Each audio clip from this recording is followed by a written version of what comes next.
കുറേ നാളുകൾക്ക് ശേഷം ഇന്ന് ഇത്തിരി ചിക്കൻ ഉണ്ടാക്കാമെന്ന് വിചാരിച്ചു കേട്ടോ. അപ്പോൾ ആദ്യം ഇഞ്ചി വെളുത്തുള്ളി പേസ്റ്റ് എല്ലാം കൂടി എണ്ണയിലേക്ക് ഇട്ട് നന്നായിട്ട് അതൊന്ന് പച്ചമണം മാറുന്നവരെ ഒന്ന് വഴറ്റിയെടുക്കാം. ആ കൂടെ തന്നെ ശകല നേരം കഴിഞ്ഞപ്പോഴത്തേക്ക് പച്ചമുളക് കൂടി ഇട്ടിട്ട് ഒന്നുകൂടി നന്നായിട്ട് അതൊന്ന് വാടി വരുന്നത് വരെ ഇളക്കി കൊടുക്കാം. എന്നിട്ട് സവാള ഇടുക. സവാള ഇട്ടിട്ട് അതിന് കുറച്ച് ഉപ്പ് കൂടി ഇടുക. നന്നായിട്ട് വഴന്നിട്ടാൻ വേണ്ടിയിട്ടാണ് കേട്ടോ ഉപ്പിടുന്നത്. അപ്പോൾ ഞാൻ ഉണ്ടാക്കുന്ന രീതിയാണ് ഇത്. എനിക്കറിയില്ല എല്ലാവരും ഇങ്ങനെയാണോ ഉണ്ടാക്കണതെന്ന്. ഞാൻ എപ്പോഴും ചിക്കൻ വെക്കുന്നത് ഇങ്ങനെയാണ്. അപ്പോൾ സവാള ഉപ്പിട്ടിട്ട് എല്ലാം കൂടി നന്നായിട്ട് മിക്സ് ചെയ്യുക. മിക്സ് ചെയ്തിട്ട് ഞാനിത് തീ കുറച്ചിട്ടിട്ട് അടച്ചു വയ്ക്കും. കുറച്ച് സമയം അടച്ചു വയ്ക്കും. എന്നിട്ട് ഇടയ്ക്കിടയ്ക്കെടുത്ത് അടപ്പ് തുറന്നിട്ട് ഇളക്കി കൊടുക്കും. വീണ്ടും അടച്ചു വയ്ക്കും. നന്നായിട്ട് വഴന്ന് കഴിഞ്ഞിട്ടാണ് പൊടികൾ ചേർക്കുള്ളൂ കേട്ടോ. ഈ ഒരു പരുവമല്ല, കുറച്ചുകൂടി ബ്രൗൺ ഷെയ്ഡ് വരണം.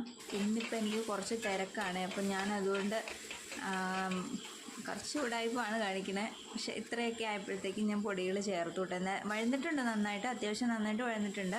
സാധാരണ സമയം എടുത്താൽ ഞാൻ ചെയ്യാറ് ഇതൊക്കെ. അപ്പോൾ ഇന്ന് ഇത്തിരി സമയം കുറവാണ്. അപ്പോൾ ഇത് പൊടികളെല്ലാം മഞ്ഞൾപ്പൊടി, മുളക് പൊടി, ഗരം മസാല, മല്ലിപ്പൊടി, കുറച്ച് ചിക്കൻ മസാല, പിന്നെ കുറച്ച് കാശ്മീരി മുളക് പൊടി, ഇത്രയും ചേർത്തിട്ട് നന്നായിട്ട് അതും മിക്സ് ചെയ്യും. മിക്സ് ചെയ്തിട്ട് അത് കുറച്ച് സമയം അടച്ചു വയ്ക്കും. അതിൻ്റെ പച്ചമണം മാറിയിട്ട് ഇതുപോലെ എണ്ണ തെളിഞ്ഞ് വന്നിടം വരെ ഞാൻ അടച്ചു വയ്ക്കും. അടച്ചു വെച്ചിട്ട് ഇതുപോലെ ആയി എണ്ണയൊക്കെ തെളിഞ്ഞ് വന്ന് കഴിയുമ്പോഴാണ് ചിക്കൻ ഇടുന്നത്. ചിക്കനും കുറച്ച് ഉരുളക്കിഴങ്ങ് കൂടി ഇടുന്നുണ്ട് കേട്ടോ. അങ്ങനെ എപ്പോഴും എങ്ങനെയാണ്, ഉരുളക്കിഴങ്ങ് എല്ലാവരും ഇടാറുണ്ടോ എന്ന് എനിക്കറിയില്ല.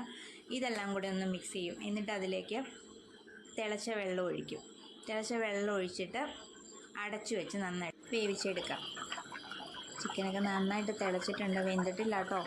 അപ്പം ഇടയ്ക്കൊന്ന് മാറ്റി നോക്കി ഒന്ന് ഇളക്കിയൊക്കെ കൊടുത്തു. വീണ്ടും അടച്ചു വെച്ചിട്ട് നന്നായിട്ട് വേവിച്ചു കേട്ടോ. ആ ചിക്കൻ കറി റെഡി ആയിട്ടുണ്ട്. നന്നായിട്ട് കുറുകി വന്നിട്ടുണ്ട്. ഒരുപാട് ചാറ് ഇവിടെ എടുക്കാറില്ല കേട്ടോ. കുറച്ചുകൂടി ഇരുന്ന് കുറുകും. അപ്പം ഇനി അപ്പം ഉണ്ടാക്കണം, പിള്ളേർക്ക് കൊടുക്കണം. എല്ലാവരും ഇങ്ങനെയാണോ ഉണ്ടാക്കണതെന്ന് കമൻറ്റ് ചെയ്യാൻ മറക്കരുത് കേട്ടോ. അപ്പോൾ എല്ലാവർക്കും വീഡിയോ ഇഷ്ടപ്പെട്ടു എന്ന് വിചാരിക്കുന്നു. Good night.